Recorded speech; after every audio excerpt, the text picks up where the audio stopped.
श्री सांब शिवाय नमः। ओम श्री गणेशाय नमः। ओम श्री महेश्वराय नमः। श्री शिवाय नमस्तुभ्यं। श्री शिवाय नमस्तुभ्यं। श्री शिव महापुराण के अंतर्गत विद्येश्वर संहिता, जो कि प्रथम संहिता है, इसमें अध्याय 25वां, जिसमें वर्णन रुद्राक्ष धारण की महिमा तथा उसके विविध भेदों का वर्णन। अथ पंचविंशोऽध्याय। अथ पंचविंशोऽध्याय। सूत उवाच। शौनकर्षे महाप्राज्ञ शिवरूप महामते, शृणुरुद्राक्ष महात्म्यं समासातु कथयाम्यहम्। शिवप्रियतमो गेयो रुद्राक्षः परपावनः, दर्शनात् स्पर्शनाज्जाप्यात् सर्वपापहरः स्मृतः। सूत जी बोले, हे महाप्राज्ञ, हे महामते, शिवरूप, हे शौनक ऋषि, अब मैं संक्षेप से रुद्राक्ष का महात्म्य बता रहा हूं, उसे सुनिए। रुद्राक्ष शिव को बहुत ही प्रिय है, इसे परम पावन समझना चाहिए। रुद्राक्ष के दर्शन से, स्पर्श से तथा उस पर जप करने से वह समस्त पापों का अपहरण करने वाला माना गया है। हे मुनि, पूर्व काल में परमात्मा शिव ने समस्त लोगों का उपकार करने के लिए देवी पार्वती के सामने रुद्राक्ष की महिमा का वर्णन किया था। शिव जी बोले, हे महेश्वरी, श्रूयताम तु महेशानि रुद्राक्ष महिमा शिवे, कथयामि तव प्रीत्या भक्तानां हितकाम्यया। हे महेश्वरी, हे शिवे, मैं आपके प्रेम बस भक्तों के हित की कामना से रुद्राक्ष की महिमा का वर्णन करता हूं, उसे ध्यान पूर्वक सुनिए। दिव्य वर्ष शस्त्राणि महेशानि पुनः पुरा, तपः प्रकोरवत स्तोत्रं मनः संयम वै मम। दिव्यवर्षि सहस्राणि महेशानि पुनः पुरा, तपः प्रकुर्वत स्त्रस्तं मनः संयम्य वै मम। हे महेशानि, पूर्व काल की बात है, मैं मन को संयम में रखकर हजारों दिव्यों वर्षों तक घोर तपस्या में लगा रहा। हे परमेश्वरी, मैं संपूर्ण लोगों का उपकार करने वाला स्वतंत्र परमेश्वर हूँ। एक दिन सहसा मेरा मन क्षुब्ध हो उठा, अतः उस समय मैंने लीलावशी अपने दोनों नेत्र खोले।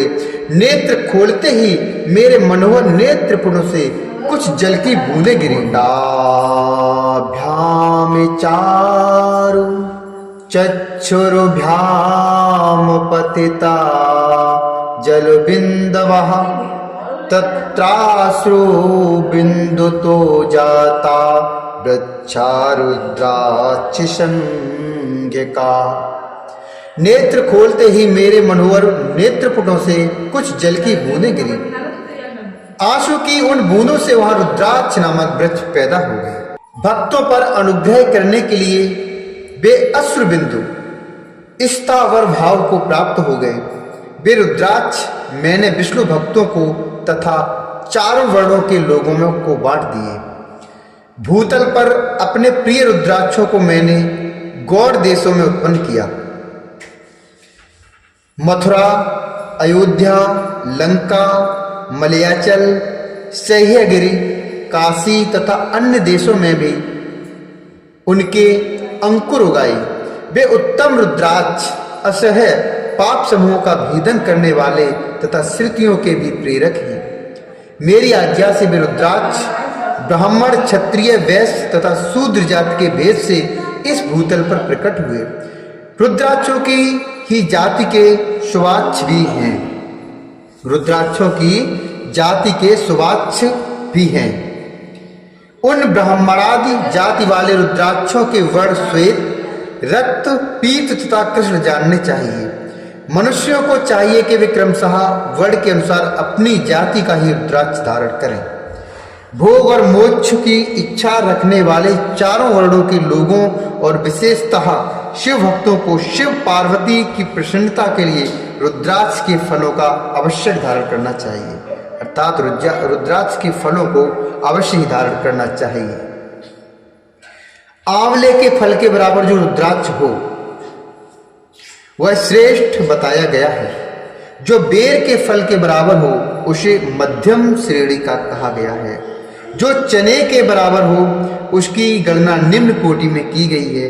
हे पार्वती, अब इसकी उत्तमता को परखने की यह दूसरी प्रक्रिया भक्तों की हित कामना से बताई जाती है, था आप भली भांति प्रेम पूर्वक इसे सुनिए।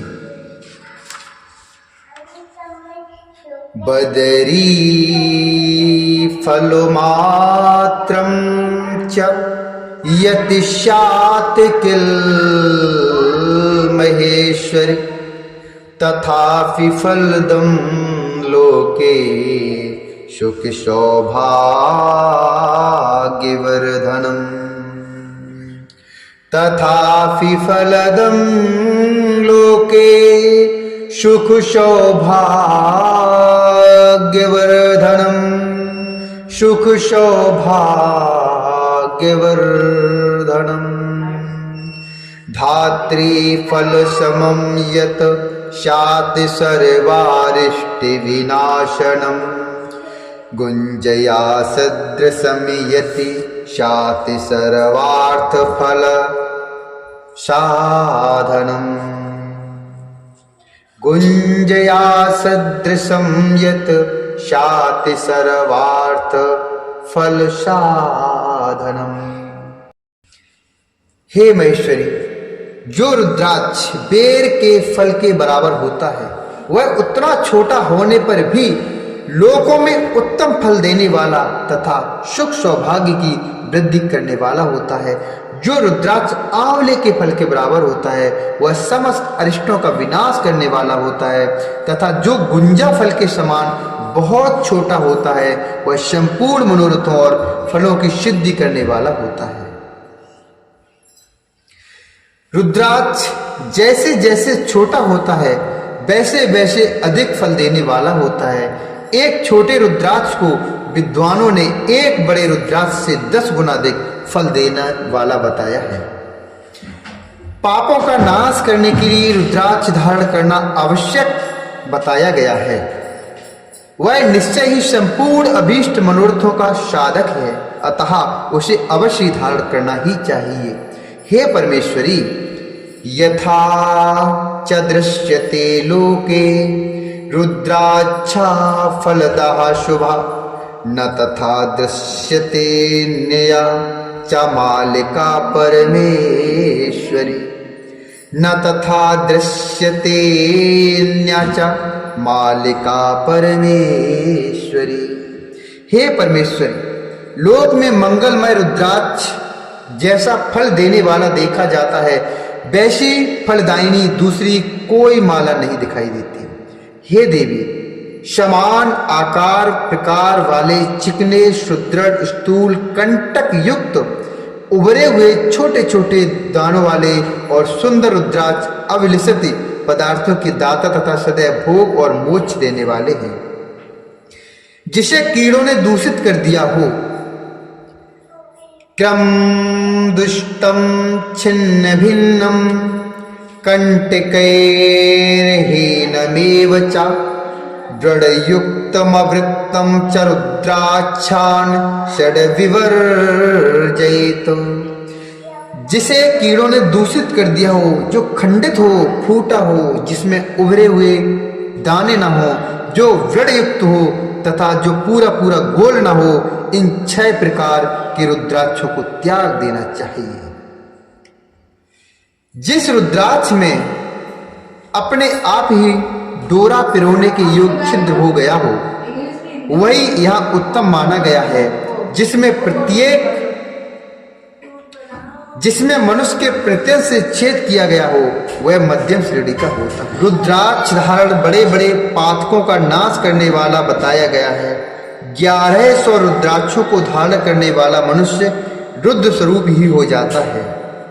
इस जगत में 1100 रुद्राक्ष धारण करके मनुष्य जिस फल को पाता है, उसका वर्णन सैकड़ों वर्षों में भी नहीं किया जा सकता।